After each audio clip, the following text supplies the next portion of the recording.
இன்றே டவுன்லோட் செய்து உங்கள் ஃபேவரட் ஷோக்களை என்ஜாய் பண்ணுங்க. ரமேஷ்ண்ணா வணக்கம்மா வாங்க. சொல்லியிருந்தல ஓனர்மா. அப்படியா? வணக்கம்மா வாங்க. சத்யா எல்லாத்தையும் சொன்னா. இனிமே இந்த கேரேஜ் முழுசும் உங்களுது. நீங்கள் எப்போ வேணாலும் வாங்க, எந்த வண்டி வேணாலும் எடுத்து யூஸ் பண்ணிக்கோங்க. உங்களுக்கு எல்லா உரிமையும் இருக்குது. எனக்கு எந்த பிரச்சனையும் இல்லை. இது உங்கள் கேரேஜ் மாதிரி. சரிங்களா? சத்யா, எனக்கு கொஞ்சம் வேலை இருக்குது. பசங்கிட்ட எல்லாத்தையும் சொல்லிட்டேன். நீங்கள் பார்த்துங்கம்மா. சரி, நான் வரேன் சத்யா. நீ போனா ஓனர். என்னப்பா எனக்கு தேங்க்ஸ் சொல்ல போறீங்களா? வேணாம் அதெல்லாம் ஒன்றும் வேணாம் ஓனர். வேலையை ஸ்டார்ட் பண்ணலாம். என்ன பெருசு ஆரம்பிச்சிடலாமா? ஸ்டார்ட் பண்ணிடலாம். பெருசு அதை நிற்கிது பாரு காரெலாம். எல்லா காருமே மொத்தமாக வாங்கினது தான். கம்பெனிக்காரன் கொடுத்தது.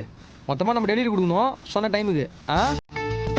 இதெல்லாம் ஓனர் ஒன்றும் பிரச்சனை இல்லை. என்ன தலை பிரச்சனை